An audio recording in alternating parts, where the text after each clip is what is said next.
tardes, mis amigos, mis hermanos, de nuevo aquí con ustedes. Y bueno, hoy quería también compartir una breve enseñanza de la palabra del Señor y como siempre vamos a empezar orando, dándole gracias al Señor. Padre Celestial, Señor mi Dios, en esta hora, Señor, te damos gracias por tu amor, por tu misericordia, Señor. Gracias por permitirnos estar aquí de nuevo, Señor. Yo te pido, Señor, que tú bendigas tu palabra, Señor. Que sea, Señor, de provecho, Señor, nuestras vidas, Padre Santo. Y que seas tú, Señor, el que redarguyes, el que enseñes, el que ministre, Padre Santo, a través de tu palabra. En el nombre glorioso de tu amado Hijo Jesucristo, permite que esta palabra, a través de este medio, llegue, Señor, a los que tienen necesidad de ti, Padre, los que quieren aprender más de ti. En el nombre de Cristo Jesús. Amén. Hoy vamos a ver, hermanos, Mateo 13, 24, 13, que habla sobre la parábola del trigo y la cizaña. Y voy a empezar leyendo la parábola. Dice el 24. Le refirió otra parábola diciendo: el reino de los cielos es semejante a un hombre que sembró buena semilla en su campo. Pero mientras dormían los hombres, vino su enemigo y sembró cizaña entre el trigo y se fue. Y cuando salió la hierba y dio fruto, entonces apareció también la cizaña. Vinieron entonces los siervos del padre de familia y le dijeron: Señor, ¿no sembraste buena semilla en tu campo? ¿De dónde, pues, tienes cizaña? Él les dijo: un enemigo ha hecho esto. Y los siervos le dijeron: ¿quieres, pues, que vayamos y la arranquemos? Y él les dijo: no sea que al arrancar la cizaña, arranquéis también con ella el trigo. Dejad crecer juntamente lo uno y lo otro hasta la siega.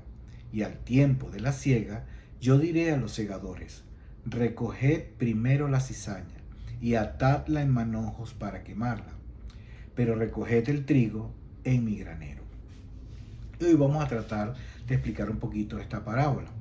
Fíjense, aquí podemos notar que esta parábola incluye a todos, pues, ¿verdad?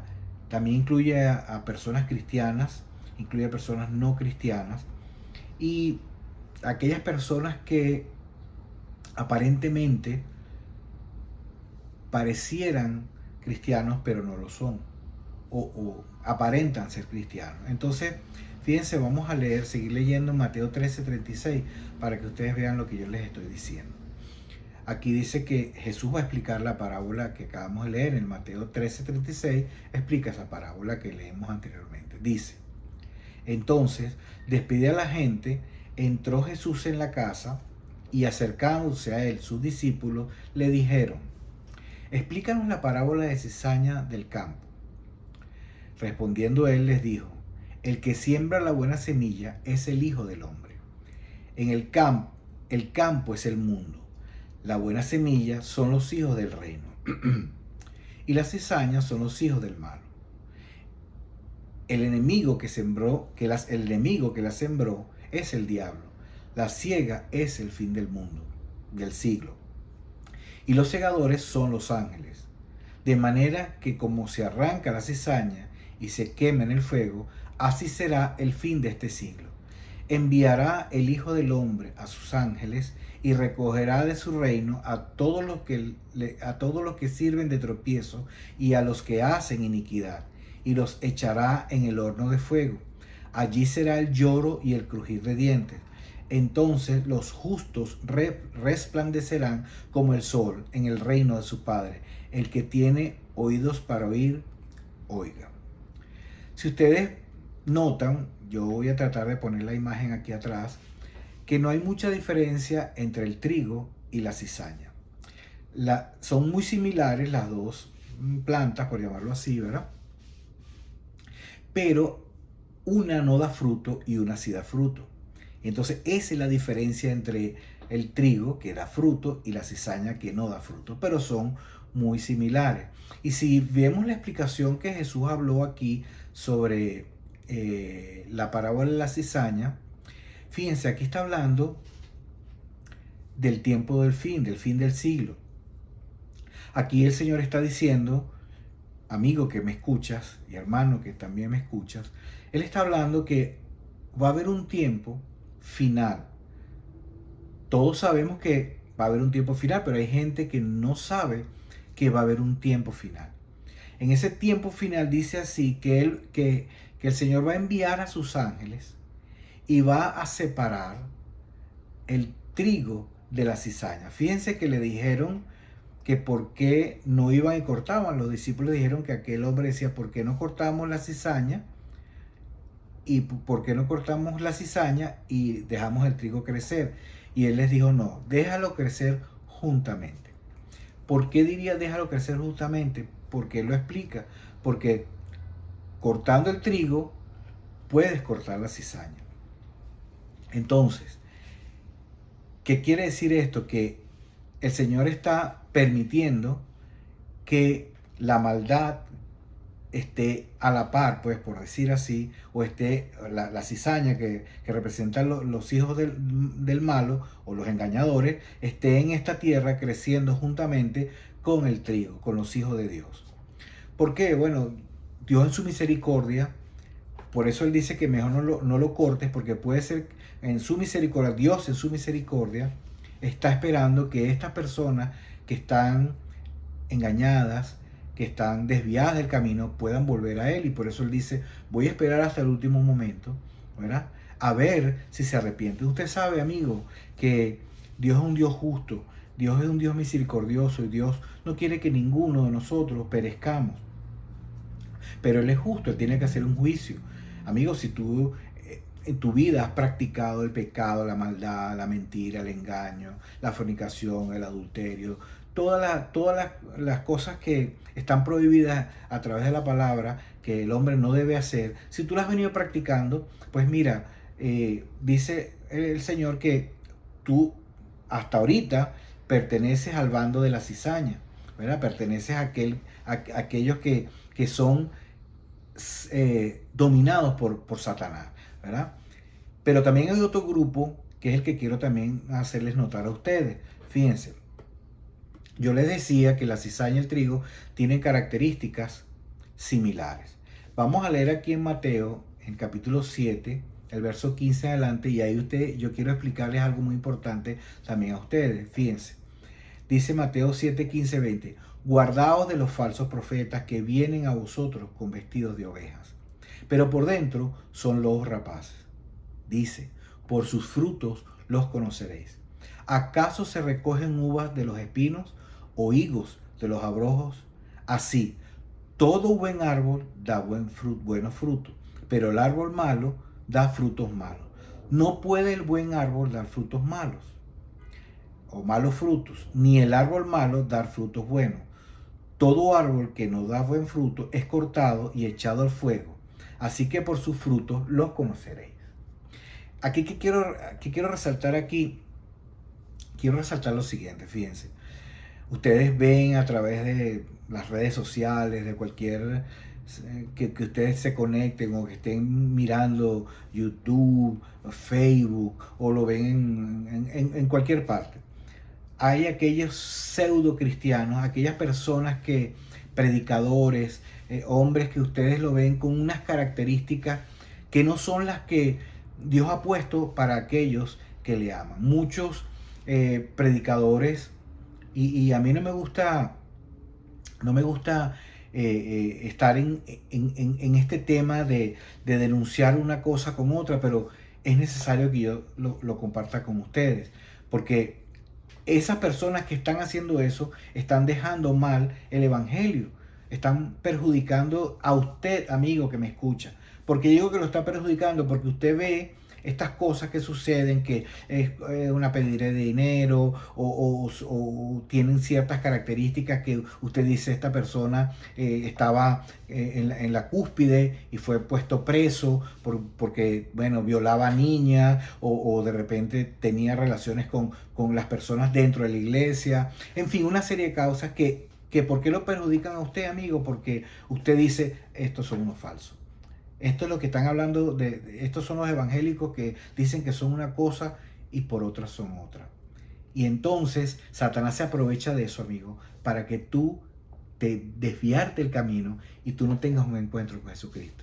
Así es, aunque tú no lo veas así, es así. Y por eso yo quiero yo quiero demostrarte esto, porque hay hombres que Dios ha llamado para su servicio, que sirven al Señor, que guardan su palabra, que la meta de todo cristiano no es llenarnos nuestras bolsas de dinero a través de las ofrendas que nos den, o a través de, o tener mega iglesias. Yo no estoy hablando que sea malo tener una mega iglesia, no, pero el propósito de la palabra bendita de Dios es que tú llegues al conocimiento de Dios. Es que a través de la palabra tú conozcas a tu Creador y sepas que la Biblia dice que todos hemos pecado, que todos hemos sido destituidos de la gloria de Dios.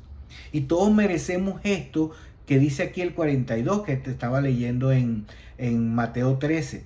Fíjense lo que dice el 42. Y los echarán en el horno de fuego, y ahí será el lloro y el crujir de dientes. Esa es la condenación que le espera a todo aquel que ha practicado lo malo. Pero Dios no quiere eso para ti. Dios no quiere. Fíjate, te voy a poner en contexto de algo. Satanás era un ángel, bueno, un serafín, o sea, era algo muy grande, muy hermoso. Pero un día decidió decir, yo quiero ser como Dios. Y me voy a sentar en el lugar de Dios, y Dios no comparte su gloria con nadie.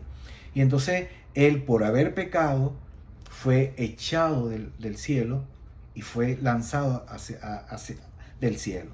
Y entonces él se llevó, dice la palabra, a una gran parte de los ángeles con él, ¿verdad? Que hoy en día esos ángeles que te estoy hablando son lo que la gente conoce como los demonios, ¿verdad? Porque se han desfigurado, han perdido su gloria, y ahorita están en un nivel terrible de depravación de todo, porque perdieron su gloria.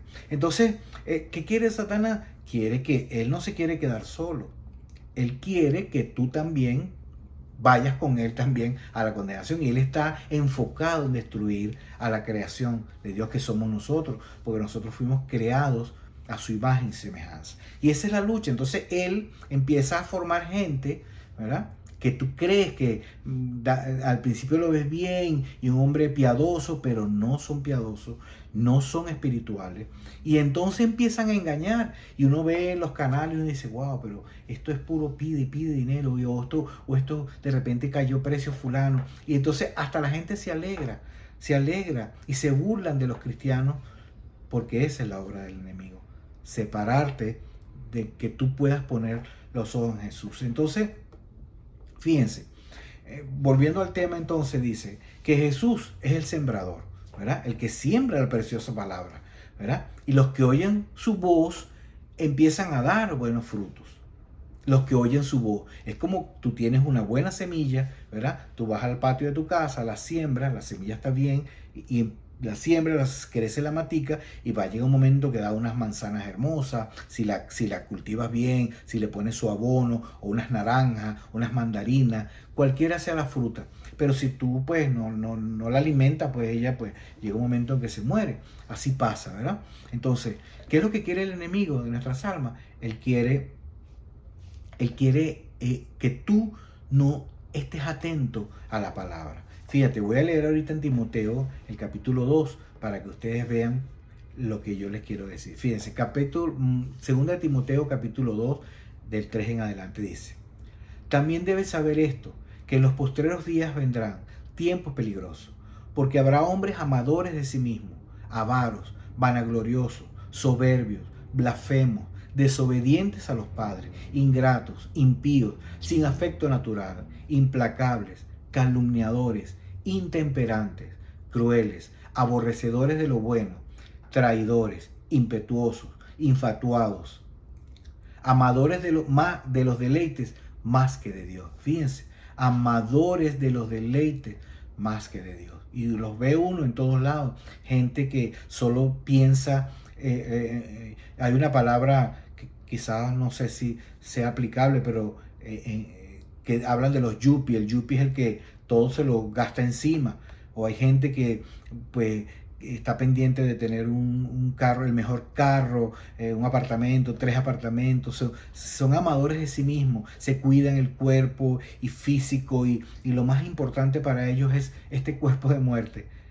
Y uno ve, yo no estoy hablando que el ejercicio sea malo, pero uno los ve haciendo ejercicio, haciéndose cirugías, tratando de mantener la figura, haciendo mil cosas, porque entonces dice, que son amadores de sí mismos, ¿verdad? Amadores, amadores de los deleites más que de Dios, que tendrán apariencia de piedad, pero negarán la eficacia de ella. A esto se evita, porque de estos son los que se meten en las casas y llevan cautivas a las mujercillas cargadas de pecado, arrastradas por diversas concupiscencias. Están siempre aprendiendo y nunca llegan al conocimiento de la verdad. Entonces tú ves la noticia y ves que el pastor tal, o el que decía que era pastor tal, lo encontraron en un caso de inmoralidad sexual. Pero amigo, no eran de Dios. Yo lo digo con dolor. Puede ser que sí, que Satanás les haya tenido una trampa y vuelvan en sí y vuelvan al camino. Yo no digo que eso, pero muchos de los que se jactan de ser unos hombres grandiosos en el Señor, muchos no son realmente lo que tú deberías escuchar. Porque la palabra de Dios es simple. No necesita adorno. Fíjense, ustedes ven hoy en día que muchos los que anuncian la palabra con el reloj más caro, la ropa pero de las marcas más costosas, zapatos costosísimos y bueno, cadena, anillos, una serie de cosas que no es que, yo no estoy criticando que se pongan lo que se pongan, pero quiero decir, la palabra dice que Jesús no tenía donde reposar su cabeza.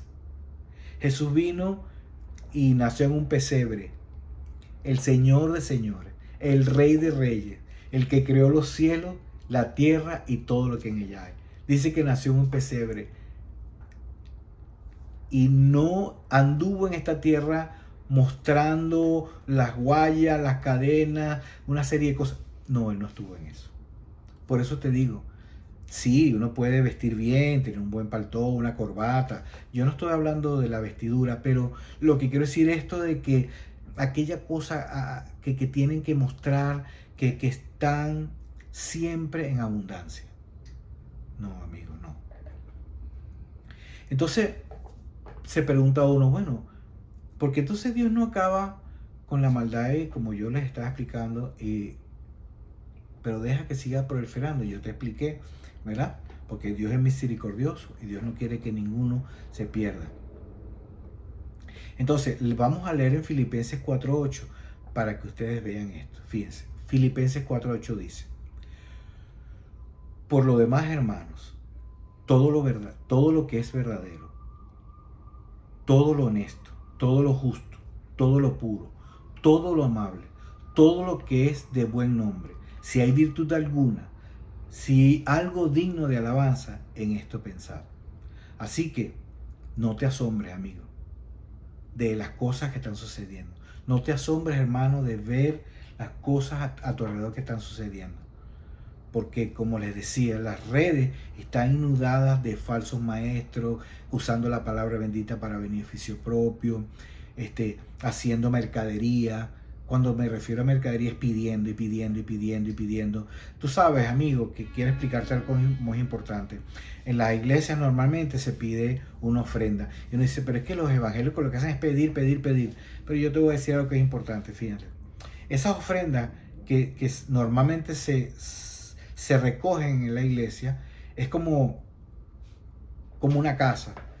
Si tú en tu casa no aportas nada, pues mira, la casa se cae, no tienes luz, no tienes agua caliente, no tienes una serie de cosas, ¿verdad? Porque hay que pagar la renta, hay que pagar los servicios, una serie de cosas. Entonces, cuando la iglesia reúne esa ofrenda que voluntariamente cada quien da, no es obligado a dar la ofrenda, no es una cosa que te imposición, la ofrenda no es por imposición, ¿verdad?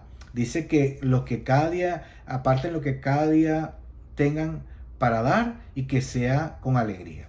Entonces fíjense, No es imposición. Con esas ofrendas que se recogen, se paga la luz, la renta del local, los arreglos que hayan que hacer. Y una de las cosas importantes que también se ha transgiversado y se ha tomado por otro camino es que todo obrero es digno de su salario. Y entonces nosotros los pastores o los que estamos sirviendo, estamos, ¿cómo decirle? Es un derecho de nosotros recibir un salario. Y ustedes dirán, bueno, ¿y por qué entonces usted no se busca un trabajo? ¿Usted busca un trabajo aparte? Bueno, la gran mayoría de los pastores, hombres de Dios, su trabajo es atender a la grey, servir en la iglesia, preparar los mensajes, hacer una serie de visitas cuando la gente necesita que se vaya a orar, una serie de cosas que se hacen dentro de la iglesia, llevar a la administración de la iglesia. Ese es un trabajo. Y la Biblia dice que el obrero es digno de su salario. Entonces la iglesia, entre todas las cosas que reúne parte de la ofrenda para darle un salario digno al que está llevando la palabra de Dios. Pero ¿qué pasa? Que algunos han tomado esto de una manera desviada y entonces es puro hacer dinero y usted los ve con aviones, carros de lujo y algunos hermanos en la iglesia dando y no tienen ni para el pasaje a veces. Estoy exagerando quizás, pero la gente ofrendando y el pastor que necesita un avión porque quiero ir más rápido a predicar a la China y al otro lado, que necesita un buen carro, y entonces no es un buen carro, sino se compra un carro del año, un supermodelo, que es costosísimo, pero eso no es lo que Dios nos pidió hacer, ¿ves? Y entonces usted tiene que diferenciar bien lo que es los deleites, la gente que está deleitándose, y estas personas que yo les estoy hablando, lo que hacen es hacerle daño a la palabra de Dios. Porque cuando usted ve todo esto que le estoy contando, usted se dice, no, esta gente son unos mentirosos. Esta gente lo que le interesa es mi dinero. Y sabe, amigo, yo le voy a decir, sabe, mi hermano, al hombre de Dios, al verdadero hombre de Dios, no necesita de tu dinero. Porque la Biblia dice que Dios suplirá todas las necesidades conforme a su riqueza en gloria. Todo hombre de Dios, Dios lo va a suplir. Así que hoy quería compartir esto pequeño con ustedes. Yo espero que haya servido un poquito, que puedan entender y que, bueno, podamos seguir teniendo estos pequeños estudios para ir creciendo en la palabra. Pero antes yo quiero decirte, amigo, que no dejes que Satanás te ciegue. No dejes que Satanás cierre tus ojos y te desvíe porque tú veas que aquel hizo aquello o el otro hizo esto. No, amigo. Yo te voy a dar un consejo. Mira, pon los ojos en Jesús, que es el autor y consumador de la fe. Y si tú realmente en algún momento quisiste buscar de Dios y quisiste en algún momento llegar al conocimiento de Dios, pero estas cosas que te conté te hicieron claudicar, yo te invito a que tú vuelvas a tener el ánimo. Quiero orar por ti en esta tarde. Yo voy a orar por ti para que Dios te permita que puedas volver otra vez a tener ese conocimiento, a conocer al verdadero Dios que un día vendrá a juzgar este mundo como lo leímos. Así que voy a orar por ti y espero que el Señor te haga llegar al conocimiento de su palabra. Padre Celestial, Señor mi Dios, yo en esta hora pido por aquellos, Señor, que nos escuchan, que están escuchando tu palabra, Señor, sean pocos, muchos, pero que aquellos que fueron de una u otra manera desviados por Satanás viendo todas estas cosas, todos estos engaños, Padre, y se desanimaron en el camino. Yo te pido, Padre Santo, que tú los vuelvas al camino, que tú los llames de nuevo, Señor, para que ellos puedan conocerte y conocer tu amor, Señor, porque tú dices en tu palabra, mío es el oro, mía la plata. ¿Con qué me van a pagar? ¿Con qué te pagaremos, Señor? No tenemos con qué pagarte. Tú eres dueño del oro, tú eres dueño de la plata, Señor. Eres Señor de señores. No necesitas nuestro dinero, Padre Santo bendito. Por eso yo te doy toda honra y toda gloria, Padre. Bendice a los oyentes en el nombre de Cristo Jesús. Amén. Así que mi amigo, mi hermano, nos vemos en otra oportunidad y espero que podamos seguir compartiendo la palabra de Dios. Hasta luego. Dios te bendiga.